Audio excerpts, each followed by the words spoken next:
పాపా తిను.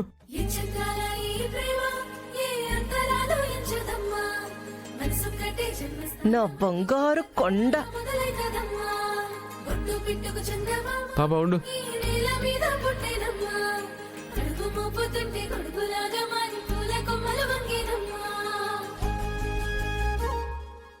తిను.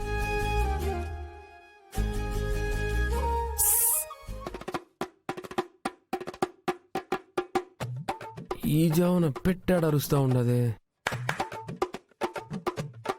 ఓ మా అత్త పెట్టా.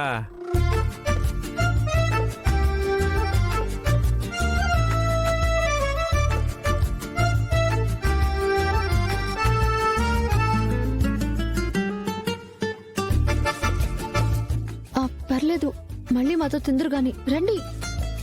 వద్దు, మీరు తినండి. అభిమానించే వాళ్ళ దగ్గర ఆశీర్వాదమే ఉంటుంది, కానీ దిష్టి ఉండదు. వతా బిన్నబోయి పడుకో. ఏంది మీ అన్న మేడ మీద అటు ఇటు తిరుగుతా ఉన్నాడు? పులి ఇంకా పడుకోలేదా? ఓ నువ్వు తిను. చాలు చాలు చాలు తిను, మామాట పడుకో.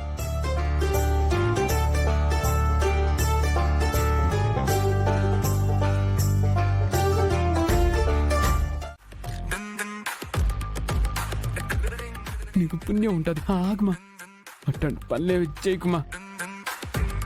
ఇప్పుడు నువ్వేం చేసినా నేను చేసినా అనుకుంటది, నన్ను చంపేస్తుంది. ప్లీజ్ వద్దు వద్దు వద్దు. ఇదిగో ఇది చెప్తా ఉన్నాను. నా కోపం వచ్చిందంటే చంపేస్తాను. మావిడి మీదకి ఎట్టబోతావు నువ్వు? నేనే చేయడానికి భయపడతా ఉంటే దిగు దిగు దిగేసి వెళ్ళిపో వెళ్ళిపో. వెళ్ళిపోమన్నానా? దిగు.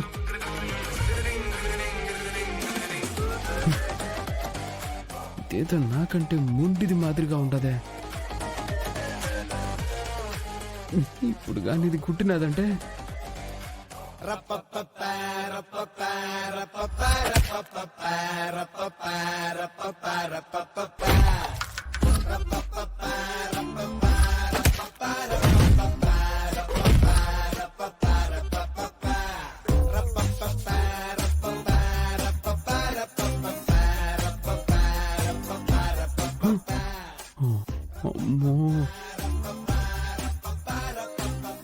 పాపకు అసలు యాక్షన్ ఎపిసోడ్స్ చాలా ఇష్టం.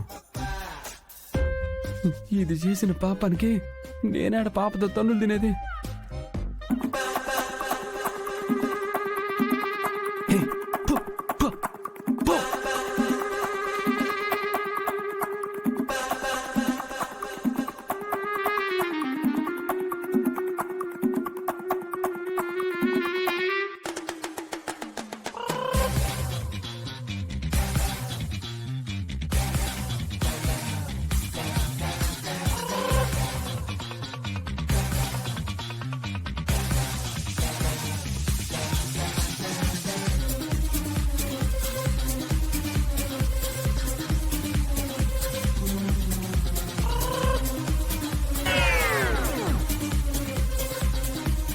ఏయ్ కోటరు, నీ బుద్ధి ఫోన్ ఇచ్చుకున్నావు కాదు. ఓ పాపా పాపా, అట్టంతా ఏం లేదు పాపా. అది చీమ వచ్చేసి. నీ చీమ కథలు కాకమ్మ కథలు నా దగ్గర చెప్పమాక. ఇలాంటి వేషాలు వేస్తావని తెలిసి నా జాగ్రత్తలో నేనున్నాను. అయినా కానీ నువ్వు మాట వినేలా లేవు. నేను ఇలా కాదు, ఉండు. ఏం పాపా, మా నాయనలాగా బయటికి నడతావా ఏంది? అది అన్నా, పంతులు గారు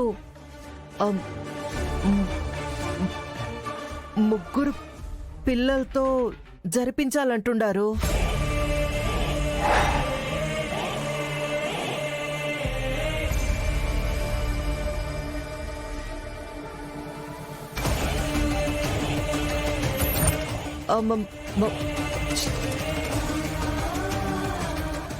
చిరుగాడిని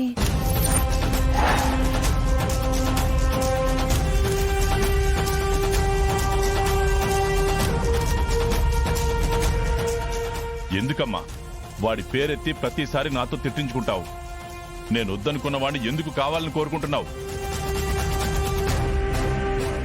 ఇంట్లో సమస్యలున్నాయి, తీరిపోవాలంటే నేను కూర్చుంటాను, లేదా నాకున్న 2 కొడుకులు కూర్చుంటారు. వాడసలు నాకు లేడు. అర్థమవుతుందా నీకు?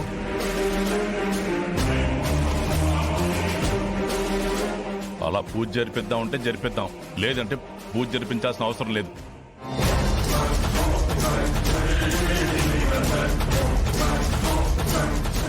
అయ్యా, తమరలా కోప్పడితే ఎవరు మాత్రం ఏం మాట్లాడగలరు?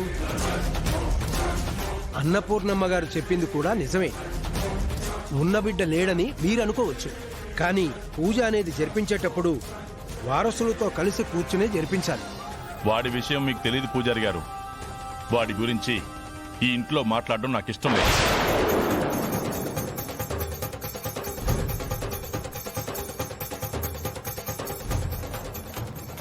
అయ్యా, తమరికి చెప్పేంతటి వాణ్ణి కాదు. పిల్లలు తప్పు చేస్తారు, పెద్దవాళ్ళు ఉండేది ఆ తప్పును సరిదిద్దడానికే కదా. మనం తీసుకునే నిర్ణయాలు, మన ఆవేశాలు వాళ్ళని మార్చేలా ఉండాలే కానీ బాధ పెట్టేలా ఉంటే ఎలా చెప్పండి? దయచేసి ఈ పూజ జరిపించండి, అన్నీ సర్దుకుంటాయి. వాడి విషయంలో నా నిర్ణయం మారదు పంతులు గారు.